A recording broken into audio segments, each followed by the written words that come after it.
गहरे हरे भरे जंगल में जहाँ ऊंचे ऊंचे पेड़ आसमान को छूते थे, वहाँ एक निर्मल नदी बहती थी, जिसकी कलकल करती धारा जंगल को जीवन देती थी।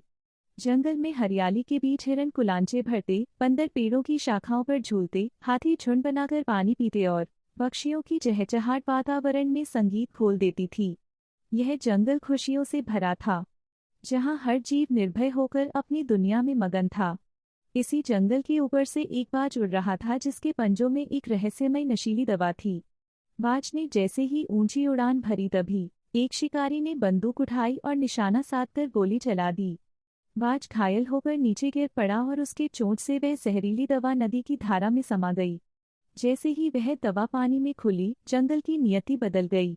अचानक नदी का पानी गहरे रंग में बदल गया और एक तेज बाढ़ आई, जिसने जंगल के हर कोने को इस जहरीले जहर से भर दिया।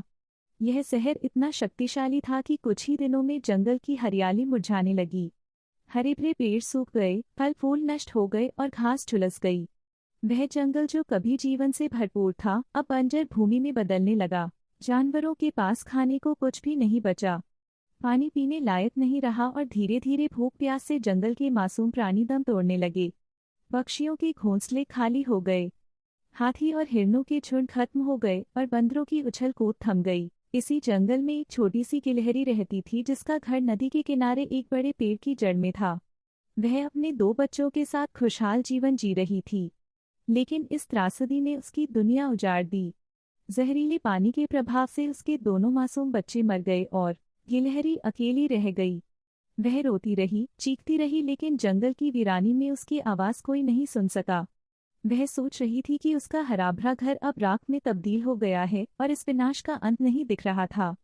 दिन बीते गए और जंगल पहले से भी अधिक उजाड़ और भयावह हो गया। जानवर या तो मर चुके थे या जंगल छोड़कर चले गए थे, लेकिन गिलहरी ने हार नहीं मानी।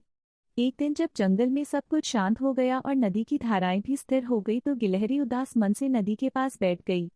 उसकी आंखों में आंसू थे, लेकिन तभी उसकी नज़र एक पिन्नी पर पड़ी, जो किसी बहाव से नदी के किनारे आकर अटक गई थी। उसमें कुछ बीज थे। यह देखकर गिलहरी के मन में एक आशा की किरण जगी। उसने उन बीजों को इकट्ठा किया और जंगल में अलग अलग जगहों पर बोने लगी। उसकी नन्ही नन्ही हथेलियां मिट्टी में बीज दबाते हुए कांप रही थी, लेकिन उसके मन में दृढ़ विश्वास था कि वह अपने घर को फिर से हराभरा बना सकती है। जब गिलहरी अपने काम में लगी थी, तभी अचानक एक तेज तूफान उठा। हवा की रफ्तार इतनी अधिक थी कि वह हल्की फुल्की गिलहरी को बहा कर ले गई। वह हवा में इधर उधर लहराते हुए पहाड़ों के पार जा गिरी। उसकी हालत गंभीर थी, वह जख्मी हो गई थी, लेकिन उसकी इच्छाशक्ति अडिग थी। कई दिनों तक वह वहां पड़ी रही। धीरे धीरे उसने खुद को संभाला और वापस जंगल की ओर लौटने की कोशिश करने लगी। उसे रास्ता खोजने में वक्त लगा, लेकिन अंततः वह वापस अपने जंगल पहुंच गई। जैसे ही उसने जंगल में कदम रखा, उसकी आंखें आश्चर्य से भर गई। जिस जमीन पर उसने बीज बोए थे, वहां छोटे छोटे पौधे उगाए थे। समय के साथ उन पौधों ने पेड़ों का रूप ले लिया और धीरे धीरे पूरा जंगल फिर से हराभरा हो गया। लहराती टहनियों पर घोंसले बनने लगे, घास का नर्म बिछौना फिर से बिछ गया और हवा में फूलों की खुशबू फैलने लगी। लेकिन सबसे अनोखी बात यह थी कि इस नए जंगल में टमाटरों के पेड़ उगाए थे, जिनकी लालिमा ने जंगल को और भी सुंदर बना दिया। यह देखकर गिलहरी की आंखों में खुशी के आंसू आ गए। उसके छोटे से प्रयास ने पूरे जंगल को नया जीवन दिया था। धीरे धीरे जंगल में फिर से जान आ गई।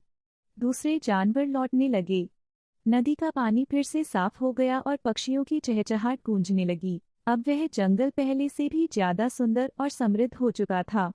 गिलहरी के छोटे से प्रयास और उसकी अथक मेहनत ने यह साबित कर दिया कि यदि मन में संकल्प हो तो कुछ भी असंभव नहीं। एक अकेली नन्ही गिलहरी ने पूरे जंगल को नया जीवन दिया और यह साबित कर दिया कि आशा और हिम्मत से किसी भी त्रासदी को हराया जा सकता है।